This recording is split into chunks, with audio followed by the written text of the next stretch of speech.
Selamat malam pemirsa, Anda kembali menyaksikan Prime Time News bersama saya Putri Ayu Ningtyas. Presiden terpilih Joko Widodo telah membentuk tim transisi untuk memuluskan proses peralihan dari pemerintahan Presiden Susilo Bambang Yudhoyono. Namun dengan format APBN yang sudah ditetapkan seperti sekarang ini, apakah Jokowi bisa menjalankan sejumlah program unggulan yang dirancangnya? Tim transisi yang dibentuk Joko Widodo mengatakan mereka tidak dilibatkan dalam penyusunan APBN 2015. Kondisi ini tentu membuat Jokowi tidak bisa leluasa menjalankan program prioritas yang dirancangnya karena anggaran telah ditetapkan oleh pemerintahan SBY. Salah satu deputi tim transisi Jokowi JK, Akbar Faisal, mengatakan pemerintahan Jokowi JK mengaku tidak akan ada banyak ruang untuk menjalankan program unggulan yang sudah mereka rancang. Sejauh ini menurutnya pemerintahan Jokowi JK akan fokus dalam program jangka pendek lebih dulu sebelum mengajukan perubahan anggaran pada Januari mendatang. Semua dikaji mas, bulan pertama, 6 bulan pertama, dan 1 tahun pertama gitu. Jadi cepet-cepetan gitu ya, cepetan yang tidak ada lagi proses uji coba. Jadi ya kelihatannya akan sedikit ada akrobatik nantinya gitu. Penasihat khusus Presiden bidang ekonomi Firmansyah mengatakan meski pada proses perumusan APBN kali ini pihak Jokowi JK tidak dilibatkan, namun menurutnya nota APBN yang disampaikan SBY hari ini masih bisa disesuaikan pada tahap perubahan tersebut. Sebelumnya Jokowi JK dalam sejumlah kesempatan mengatakan setidaknya ada 9 program prioritas Jokowi JK, diantaranya mewujudkan pemberian dana desa sekitar 1,4 miliar rupiah per desa dan membuka akses kesehatan dan juga pendidikan yang luas bagi masyarakat. Tim Liputan Metro TV. Pemirsa, dalam pidato kenegaraan dan nota keuangan RUU APBN, Presiden SBY menyampaikan capaian pemerintahan yang dipimpinnya dalam sejumlah bidang. Di sisi lain, sejumlah PR juga akan diwariskan untuk pemerintahan baru. Seberapa mulus proses transisi pemerintahan yang akan tinggal beberapa hari lagi, bagaimana pula pemerintahan baru bisa menjalankan program unggulannya dengan modal capaian yang diklaim oleh pemerintah SBY. Kita akan mengulasnya dengan Deputi Tim Transisi Jokowi JK, Akbar Faisal, dan juga staf khusus Presiden bidang ekonomi Firmansyah. Bang Akbar, Mas Firman, selamat malam. Terima kasih sudah bersama kami di Prime Time News. Saya ke Bang Akbar dulu. Anda sudah melihat RUU APBN yang disampaikan Presiden SBY. Apakah ini berkaitan juga dengan transisi yang akan terjadi? Sudahkah semua program Jokowi JK bisa terakomodasi jika dilihat dari besaran nilainya, Bang Akbar? Gimana menjawabnya ya? Tapi begini, ada dua hal ada dua masalah sebenarnya, ada dua hal. Pertama tentang rancangan program untuk tahun 2015, tapi sebenarnya persoalan yang paling krusial ini adalah bagaimana menyelamatkan program pada tahun fiskal tahun 2014 ini. Ya. Ada tersisa sekitar 2,5 bulan. Nah itu mau diapain gitu ya. Sementara ini sudah diprogramkan APBN. Ada ruang untuk itu sebenarnya ya. Kita melakukan APBN revisi gitu ya. Cuman kan ini DPR sudah masa sidangnya berakhir tanggal 30 September ya Mas ya. 30 September kami dilantik yang baru ini, yang terpilih tanggal 1. Akan sangat banyak kegiatan yang kemudian itu bisa mengganggu secara keseluruhan. Maka kemudian itulah yang kemudian kami dan di tim itu membahasnya beberapa kali, dan kami mengatakan akan sangat bagus misalnya kalau ini memang kita bahas bersama sebelumnya. Pada sisi yang lain kami menghormati sikap ini karena Pak SBY ini kan orang yang konstitusional. Memang aturannya masih ada proses yang harus dijalani oleh pemerintahan yang baru ini bernama Mahkamah Konstitusi. Dan itu akan selesai pada tanggal 21. Ya sudah, kita lihat nanti ke depan kayak apa. Tetapi sebenarnya harapan kami itu kita bisa membahas ini lebih bersama gitu ya.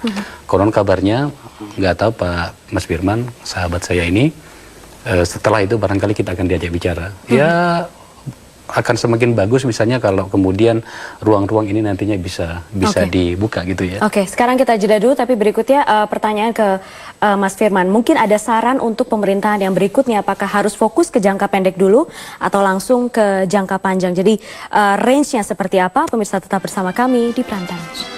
Pemirsa, kami masih membahas tentang nota pidato kenegaraan Presiden SBY dan juga nota keuangan RUU APBN. Kita membahas transisi pemerintahan yang akan berlangsung tidak lama lagi. Ke Mas Firman sekarang. Mas Firman, jadi sekarang pemerintahan yang sekarang pemerintahan ke depan itu apakah seberapa besar ruang koreksinya sebenarnya? Saya rasa masih cukup besar ya, karena begini, penyusunan RAPBN itu mengikuti alur sebagaimana ketentuan dan peraturan perundang-undangan. Jadi APBN disusun 1 tahun sebelumnya, dan itu dimulai dengan penyusunan rencana kerja pemerintah pada bulan Januari tahun sebelumnya. Kemudian ada mekanisme Musrenbangnas, karena APBN ini kan tidak hanya anggaran pemerintah pusat, tetapi juga anggaran pemerintah daerah, termasuk kabupaten dan provinsi. Termasuk juga anggaran lembaga-lembaga negara. Itu dikumpulkan jadi satu, kemudian dikompilasi, kemudian nanti akan dilihat bagaimana keleluasaan fiskal kita, kemudian defisit anggaran kita ada berapa, pendapatan kita proyeksikan berapa, ekonomi global tahun depan itu seperti apa, pertumbuhan ekonomi dan selanjutnya. Sehingga prosesnya setelah RKP Mei Juni itu ada pembahasan dengan DPR terkait dengan pagu indikatif, kemudian indikator makro, kemudian bulan Agustus di saat sidang paripurna DPR, Presiden menyampaikan nota keuangan yang nantinya persiapan untuk rancangan undang-undang APBN tahun berikutnya. Tapi kemudian yang menjadi perhatian tadi dari Bang Akbar sudah dikatakan menyelamatkan 2,5 bulan ke depan, mengamankan itu. Jadi sekarang memang melihatnya harus jangka pendek dulu atau gimana Mas Firman? Nah tadi Presiden di pidato kenegaraan pagi tadi juga menyampaikan kesiapan beliau untuk membantu siapapun Presiden terpilih setelah Mahkamah Konstitusi menyampaikan hasil keputusan sidang gugatan Pilpres. Beliau sudah menyampaikan, dan tentunya itu akan semuanya berpulang kepada Presiden terpilih nanti. Tapi intinya adalah Presiden SBY siap untuk mengawal masa transisi. Jadi kalau 22 Agustus MK mengambil keputusan, 20 Oktober itu Presiden terpilih akan diambil sumpah, kemudian biasanya keesokan harinya kabinet juga akan dilantik oleh Presiden terpilih, maka kita punya waktu 2 bulan. Dari 22 Agustus sampai 20 Oktober. Nah ini rasanya nanti Presiden SBY juga sudah menyampaikan di sejumlah kesempatan akan berkomunikasi dengan Presiden terpilih, dan nanti kita akan tentunya akan ada tindak lanjut dari tim-tim baik tim dari yang saat ini dengan tim yang akan ditunjuk oleh Presiden baru nanti. Kemudian Presiden baru dan kabinetnya itu masih harus menjalankan sisa tahun fiskal 2014. Jadi tahun fiskal 2014 dijalankan oleh 2 masa periode kepresidenan.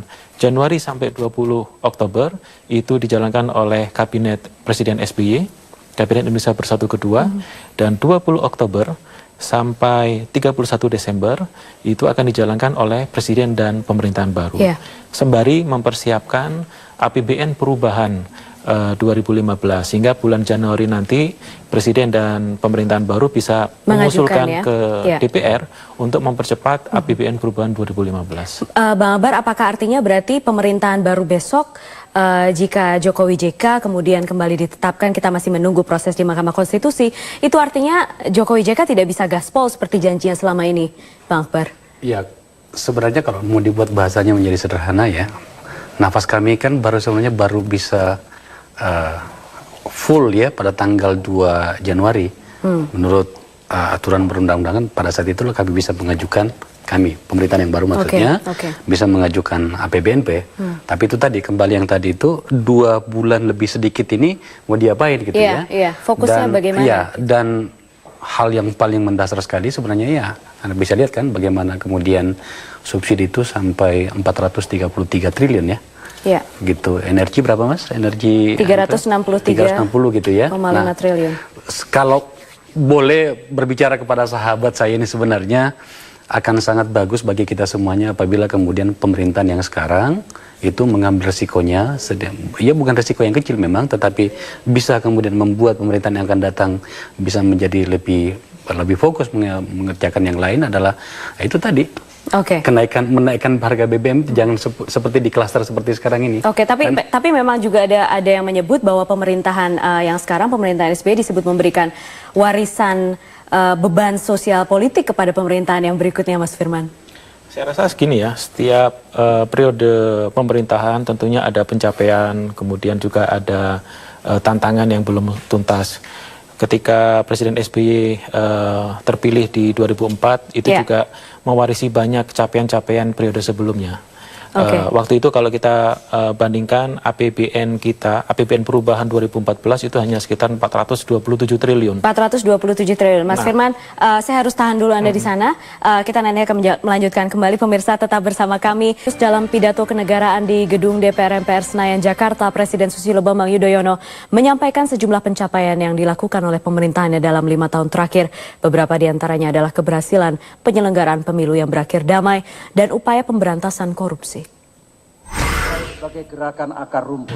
Keberhasilan penyelenggaraan pemilu presiden kali ini menjadi salah satu bagian awal yang disebutkan oleh Presiden Susilo Bambang Yudhoyono dalam pidatonya kali ini. Dia meminta semua pihak menjaga proses pemilu dengan mematuhi proses dan jalur yang sudah disediakan oleh aturan perundangan. Hal lainnya yang disampaikan adalah soal apa yang telah dilakukannya dalam proses pemberantasan korupsi. SBY mengatakan pada tahun 2004 hingga 2012 dia telah menandatangani lebih dari 170 surat izin pemeriksaan kepala daerah yang tersangkut kasus dugaan korupsi. Pada periode 2004 hingga 2012, saya telah menandatangani 176 izin pemeriksaan bagi kepala daerah dan pejabat yang diduga melakukan kasus korupsi dan tindak pidana lainnya, tanpa sedikit pun melihat apa jabatannya, apa partai politiknya, dan siapa koneksinya. Selain itu, pada periode 2004-2014 terdapat 277 pejabat negara, baik pusat maupun daerah, baik eksekutif, legislatif maupun yudikatif, yang ditangani KPK terkait dengan tindak pidana korupsi. Tidak termasuk perkara yang ditangani oleh Kepolisian Republik Indonesia. Sejumlah pengamat memberi catatan atas pidato SBY kali ini. Terkait penyelenggaraan pemilu, pengamat politik Dimas Oki mengatakan, meski pemilu berakhir damai, namun soal DPT masih bermasalah dan mengakibatkan munculnya gugatan terkait proses Pilpres kali ini. SBY dipilih oleh sebuah pemilu yang demokratis, tapi selama 10 tahun ia berkuasa dengan adanya pemilu secara nasional, legislatif, pilpres, juga pilkada. Seringkali persoalan pemilu itu adalah persoalan DPT yang masih hancur-hancuran. Nah, persoalan DPT ini menurut saya menjadi tanggung jawab SBY yang tidak berhasil ya diselesaikan oleh SBY, dirapikan dan lalu kemudian menjadi sebuah legacy juga bagi SBY untuk menghadirkan sebuah kualitas pemilu yang lebih baik ya dibanding era-era sebelumnya. Sementara pengamat hukum Asep Iwan memberi catatan tentang masih banyaknya pejabat negara yang terlibat dalam kasus korupsi. Dia menilai himbauan pemerintahan SBY kepada pejabat untuk tidak korupsi ternyata masih belum berhasil. Baik jumlah, kualitas dan kuantitas.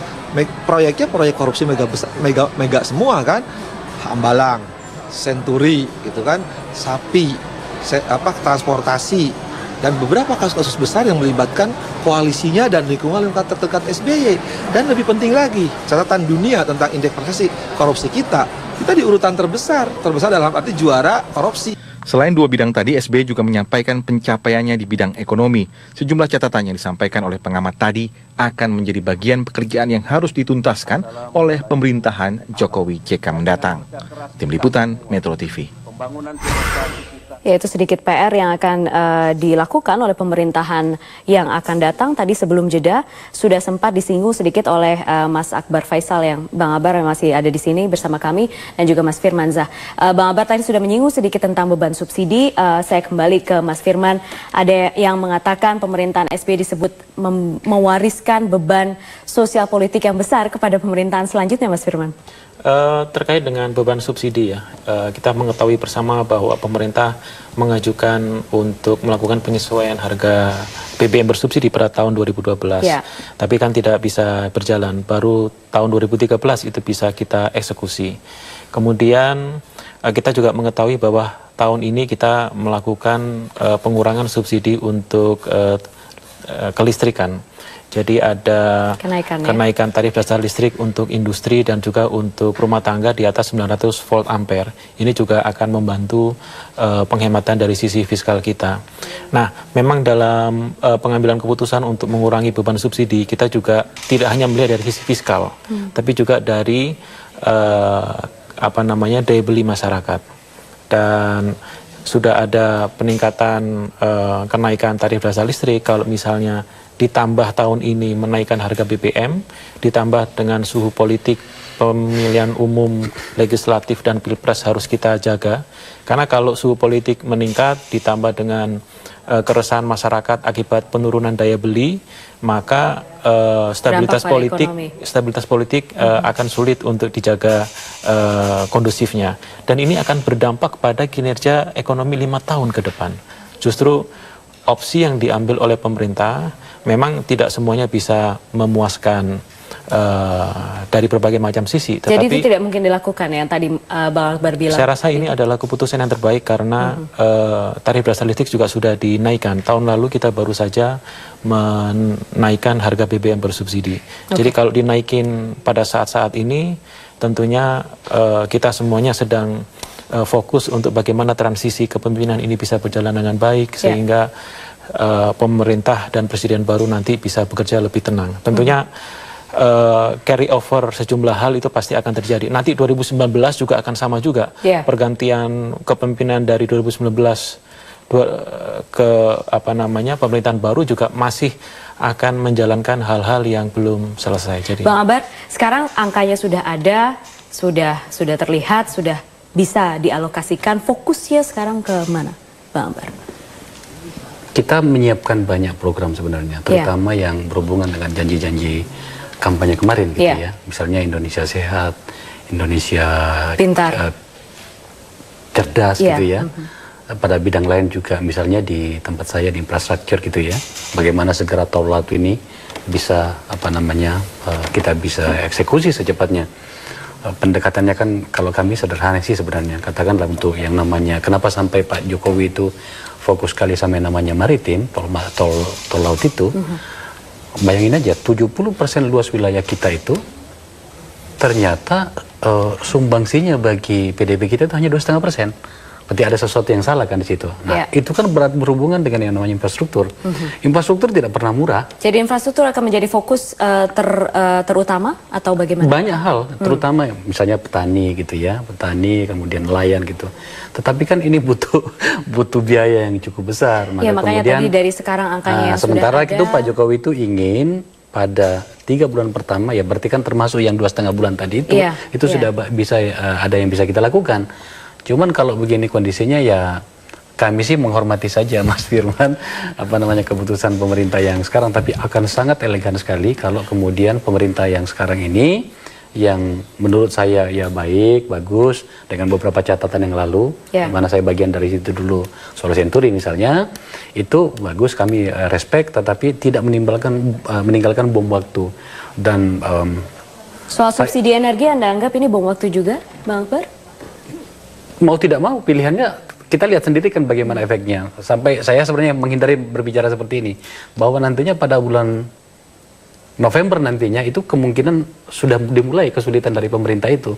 Apakah misalnya gaji pegawai ini bisa dibayar atau tidak, ada hitungannya segala macam. Waktunya barangkali tidak cukup panjang untuk membahas itu. Ya, ada beberapa penjelasan, tadi kami diskusi dengan Mas Firman di sana, ada beberapa penjelasannya. Tetapi kami membaca itu berisiko banget. Maka kemudian akan sangat membantu, kami akan sangat berterima kasih kepada pemerintah yang sekarang kalau berani mengambil risiko ini. Ya barangkali tidak perlu se ekstrim, katakanlah berapa tadi hitungan kita 1.600 ya, menaikkan itu. Tetapi ya setidaknya bisa memberikan ruang bagi kami untuk segera mengurusin masyarakat, terutama pada level desa dan petani. Presiden SBY katanya akan membantu, apakah bantuannya juga termasuk untuk mengatasi hal ini terkait dengan subsidi BBM ini, Mas Firman? Enggak, gini, saya sempat bertanya pada teman-teman di DPR, Mas Firman, teman-teman di Banggar gitu ya, dari partai pemerintah, apakah kita diberikan ruang? Oh iya, diberikan ruang.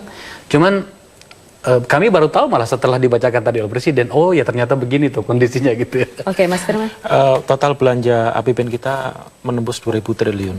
Jadi kalau dibandingkan dengan 2004 hanya sekitar 427 triliun, saya rasa ruang fiskal kita jauh lebih besar dibandingkan dengan 2004. Memang kekhawatiran tadi Pak Akbar Faisal, kita juga sudah mengantisipasinya. Oleh karena itu beberapa waktu yang lalu juga pemerintah maju ke DPR untuk melakukan penghematan anggaran sebesar 100 triliun. Tetapi memang mekanisme yang ada di sana waktu itu disepakati 45 sampai 46 triliun. Tetapi rasanya sih jangan khawatir, November, Desember itu masih bisa menjalankan fungsi-fungsi pemerintahan dan penyelenggaraan negara. Jadi memang tadi juga menarik yang disampaikan Presiden SBY di pidato nota keuangan. Salah satu pesan yang menarik adalah pengalaman selama 10 tahun peningkatan hubungan antara pemerintah dan parlemen ini harus semakin baik. Jadi ini anggaran-anggaran kita bersama, ini negara-negara kita, dan perlu ada visi besar yang ter-share baik di pemerintahan maupun di parlemen. Jadi jangan sampai ada nanti kunci-mengunci. Dan yang kedua, jangan lupa bahwa kita adalah desentralisasi sekarang. Jumlah anggaran yang didistribusikan ke daerah itu juga cukup besar. Nah, pengalaman kita selama 10 tahun, Pak JK juga di periode pertama juga bersama-sama dengan kita juga merasakan bagaimana ketika koordinasi dan harmonisasi kebijakan antara pusat dan daerah ini baik, itu akan banyak memudahkan. Baik. Bang Akbar terakhir, masih bisa gaspol atau tidak? Kami tetap optimis itu ya. Makanya sebenarnya ini semoga saja Mahkamah Konstitusi bisa segera menyelesaikan tugasnya. Kami tetap optimis untuk itu. Pak, saya dengar-dengar sih ini Pak Jokowi itu sudah menyiapkan, beliau kan selalu punya persediaan amunisi ya dalam berbagai kebijakan dan berbagai terobosan. Pak JK juga seperti itu. Dan kita akan lihat nantinya, semoga saja pemerintahan ini setidaknya pada penyelamatan tahun fiskal yang 2,5 bulan nantinya itu bisa kita selamatkan. Tetapi sekali lagi, Mas, pesan saya supaya semakin elegan ini ya diambil resiko itu tadi, dinaikkan APBN-nya, jangan seperti sekarang berklaster, ada di Jakarta Pusat SPBU tidak boleh lagi menjual subsidi, tapi di tempat lain masih bisa. Itu menurut saya tidak terlalu menyelesaikan masalah gitu. Kita lihat bantuan seperti apa yang akan nanti bisa bekerja sama antara pemerintahan yang lama dan pemerintahan yang baru. Terima kasih Mas Firmansyah dan juga Bang Akbar Faisal sudah bersama kami.